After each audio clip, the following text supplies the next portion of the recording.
Pastinya hampir semua orang Indonesia pernah mendengar dan memahami perkataan ini. Ini bukanlah zaman Siti Nurbaya. Nama ini selalu dikaitkan dengan seorang gadis muda yang dijodohkan oleh orang tuanya kepada seorang pria yang jauh lebih tua. Siti Nurbaya sendiri adalah nama karakter utama dalam novel era Hindia Belanda, Kasih Tak Sampai, karangan Marah Rusli. Marah Rusli, seorang pemuda Minang berpendidikan dokter hewan. Nah, bagaimanakah sebenarnya kisah Siti Nurbaya dalam novel Kasih Tak Sampai? Silahkan ditonton sampai selesai. Sebelumnya terlebih dahulu klik tombol subscribe di bawah ini beserta gambar loncengnya, berikan like-nya, serta share ke kawan-kawan kalian agar channel ini dapat semakin berkembang, dan saya tetap semangat mengupload video yang baru. Sejak masih kanak-kanak, Siti Nurbaya hidup berdua bersama ayahnya karena ibunya telah meninggal dunia. Ayahnya adalah seorang pedagang yang terkenal di kota Padang bernama Baginda Sulaiman.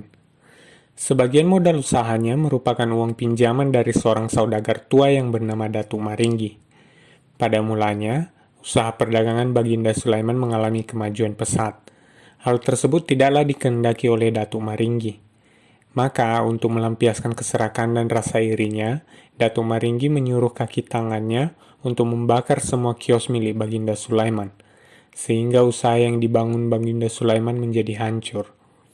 Baginda Sulaiman jatuh miskin dan tidak sanggup lagi membayar hutang-hutangnya kepada Datuk Maringgi. Datuk Maringgi kemudian mendesak Baginda Sulaiman untuk melunasi hutang-hutangnya. Dalam keadaan yang demikian, Datuk Maringgi menawarkan hutang-hutangnya dianggap lunas jika Baginda Sulaiman mau menyerahkan Siti Nurbaya, putrinya, untuk menikah dengan Datuk Maringgi. Tentu saja mendengar tawaran yang dikatakan oleh Datuk Maringgi tersebut, Baginda Sulaiman tidak ingin menyetujuinya. Pada awalnya Baginda Sulaiman tidak mau menerima tawaran dari Datuk Maringgi. Namun menghadapi kenyataan yang sedang dia alami, Baginda Sulaiman tidak sanggup lagi membayar hutang-hutangnya, sehingga dia tidak menemukan pilihan lain selain dari yang ditawarkan oleh Datuk Maringgi. Akhirnya dengan berat hati Baginda Sulaiman menyetujui tawaran dari Datuk Maringgi untuk menikahkan Siti Nurbaya dengan Datuk Maringgi. Siti Nurbaya kemudian menangis menghadapi kenyataan bahwa dirinya harus menikah dengan seorang rentenir tua renta yang telah beristri. Lebih sedih lagi ketika ia teringat akan Samsul Bahri, kekasihnya anak tetangga sebelah yang sedang bersekolah di Sofia di Batavia. Namun, demi keselamatan dan kebahagiaan ayahandanya, dia mau mengorbankan kehormatan dirinya demi menjadi istri Datuk Maringgi. Tidak lama kemudian, ayah Siti Nurbaya jatuh sakit karena derita yang menimpanya. Samsul Bahri yang sedang berada di Batavia patah hati setelah mengetahui peristiwa yang terjadi di kampung halamannya. Terlebih lagi karena Siti Nurbaya mengirimkan surat yang menceritakan tentang nasib yang dialami keluarganya. Suatu ketika Samsul Bahri sedang liburan sehingga ia punya waktu luang untuk mengunjungi keluarganya di Padang. Di samping kepulangannya ke kampung halamannya karena rasa rindunya akan keluarganya, ia juga rindu hendak mengunjungi Siti Nurbaya yang masih sangat ia cintai. Samsul Bahri dan Siti Nurbaya akhirnya bisa bertemu dan duduk di bawah pohon.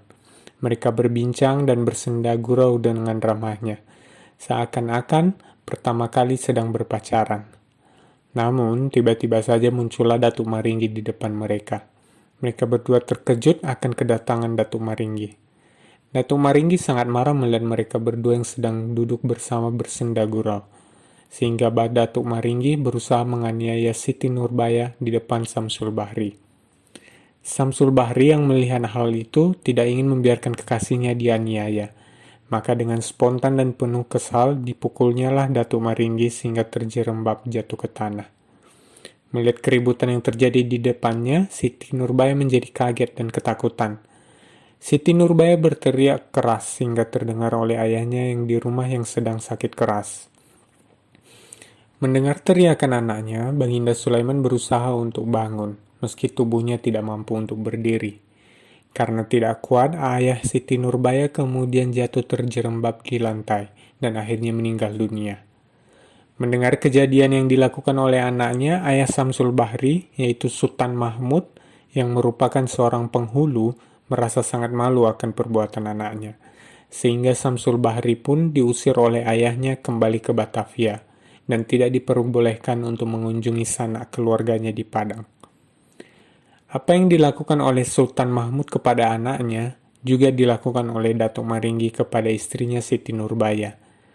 Datuk Maringgi juga mengusir Siti Nurbaya karena Siti Nurbaya dianggap telah mencoreng nama baik keluarga Datuk Maringgi dan melanggar adat istiadat yang berlaku di Padang. Siti Nurbaya akhirnya kembali ke kampungnya dan tinggal bersama bibinya. Sementara Samsul Bahri yang telah diusir, hancur hatinya dan penuh dendam kepada Datuk Maringgi yang telah merebut kekasihnya.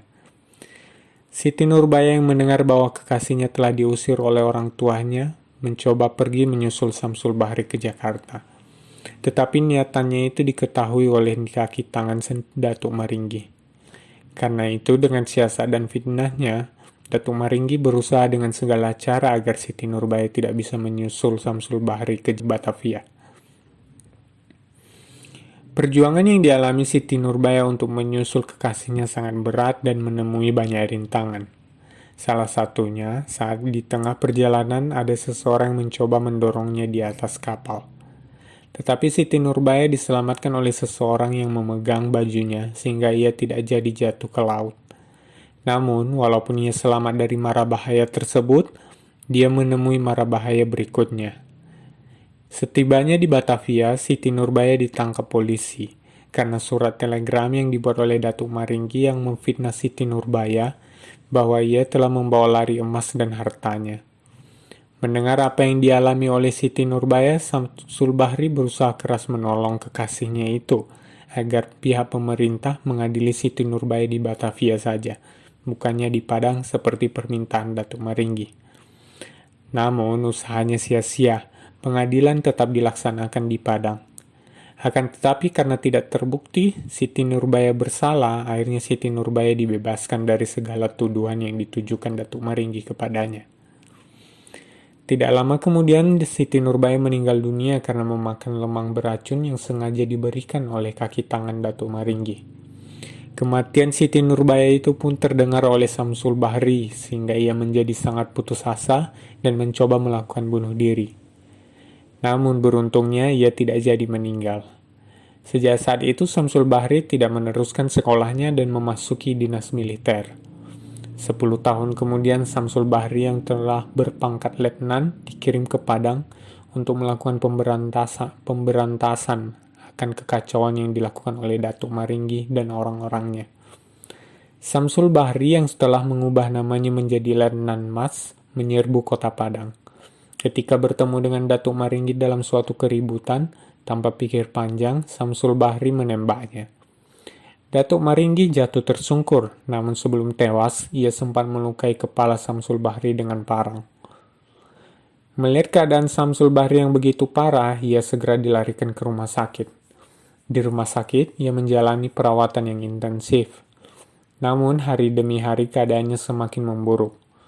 Pada saat-saat terakhir menjelang ajalnya, ia meminta agar dipertemukan dengan ayahnya. Ia ingin meminta maaf atas segala kesalahannya. Tetapi ajal telah lebih dahulu merengkutnya sebelum Samsul Bahri sempat bertemu dengan orang tuanya. Sebelum meninggal, ia mempunyai sebuah permintaan. Ia meminta kepada orang tuanya agar kelak nanti dikuburkan di Gunung Padang dekat kekasihnya Siti Nurbaya. Permintaan itu pun dikabulkan oleh ayahnya. Ia dikuburkan di Gunung Padang, di dekat kuburan kekasihnya, Siti Nurbaya. Pada akhirnya, kisah cinta Siti Nurbaya dan Samsul Bahri tidak kesampaian, dan harus berakhir dengan tragedi, di mana hidup keduanya berakhir dengan tragis. Sesuai dengan perkataan bijak sepanjang masa. Dari dulu, begitulah cinta. Deritanya tiada akhir. Oleh Patkai. Akhir kata, harap memberikan masukan dan saran di kolom komentar agar saya dapat membuat video yang lebih baik lagi. Terima kasih telah menonton video ini dan sampai jumpa di video berikutnya.